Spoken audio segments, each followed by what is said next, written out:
7 food safety risks for 2025 and beyond. Food safety and food fraud experts have described 7 growing or emerging food safety risks at an event hosted by a food manufacturer. I list them briefly here and encourage you to check out the original article, and there is a link to that in the email and the post. The first risk on the list is allergens. It's no surprise to see allergens on a list of growing food safety issues. Sadly, many wealthy countries continue to experience growing numbers of allergic consumers, and this means the potential impact of any allergen mistake is becoming larger. And around half of all recalls are related to allergen mistakes. But it's not just the increasing number of allergic consumers that's the problem. There are increasing numbers of exposure points in our food chain as we change what we eat.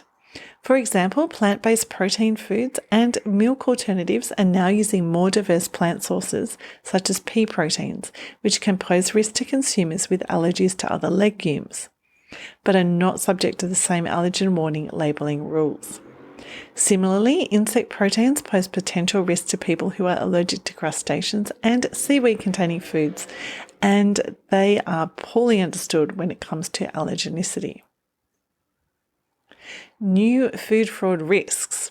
I wrote about emerging and growing food fraud risks extensively in issue 157. The experts at the food manufacturer event also mentioned food fraud risks as a growing risk to food safety. They talked about the risk of fraud in the supply chains of plant-based protein foods, which are expected to form a larger part of diets in wealthy countries in coming years. I completely agree. Plant-based protein powders, particularly, are extremely vulnerable to food fraud, and you can find out why I've written all about that in issue 15. E-commerce and dark kitchens. Online retailers and marketplaces like Amazon remain something of a wild west when it comes to monitoring rules and enforcement. Unfortunately, they're a great place for bad actors to sell foods and supplements that are expired, unsafe, counterfeit, diverted, or illegal in the buyer's country.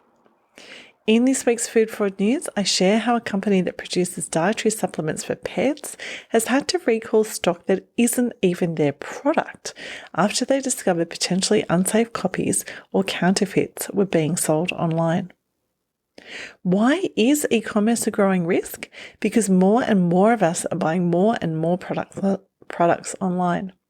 The experts at the food manufacturer event also mentioned dark kitchens, a mode of food production that's relatively new. And I've written about the food safety risks of dark kitchens in issue 101. Recycling and recycled materials. The food industry and food packaging industry are being encouraged to use more recycled materials and recycled water for food and packaging manufacturing. But any increase in recycling comes with a whole suite of food safety hazards, from improperly treated wash water to chemical impurities in post-consumer recycled resins.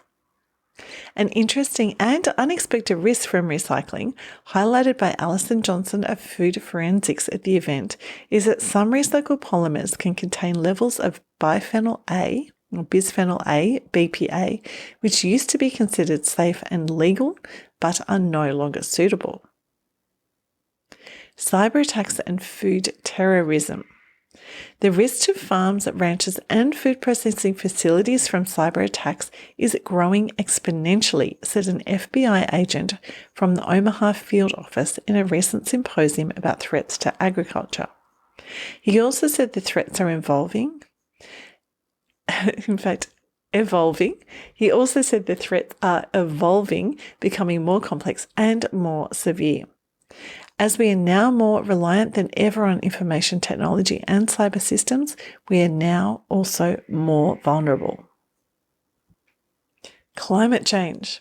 Climate change is changing where certain crops can be grown, with areas that were previously unsuitable for a certain crop now being suitable.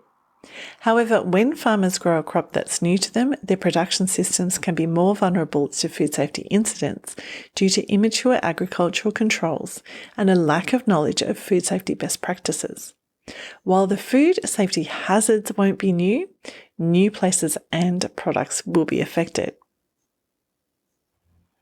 And as I was writing about this, I couldn't help but think about aflatoxin contamination.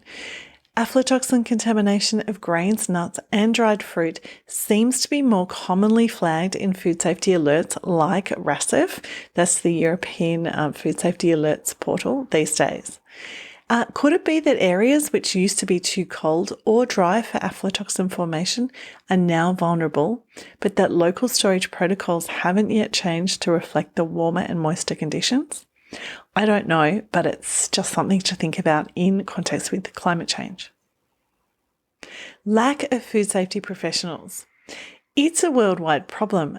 Not enough food safety professionals. Sadly, the problem is getting worse as more experienced professionals continue to retire from the workforce. More than 13% of food hygiene officer roles in local authorities in England, Wales, and Northern Ireland are vacant. With the loss of experienced professionals comes a loss of knowledge and fewer opportunities for new recruits to be mentored. Food safety only happens when knowledgeable people create good systems and ensure they're working correctly. Less food safety knowledge poses serious risks to effective food safety systems. And honestly, from my perspective, food safety professionals have been talking about this issue for years, but I don't think I've ever seen it described as a direct and growing threat to the safety of our food. It's a good way to frame this very tricky problem.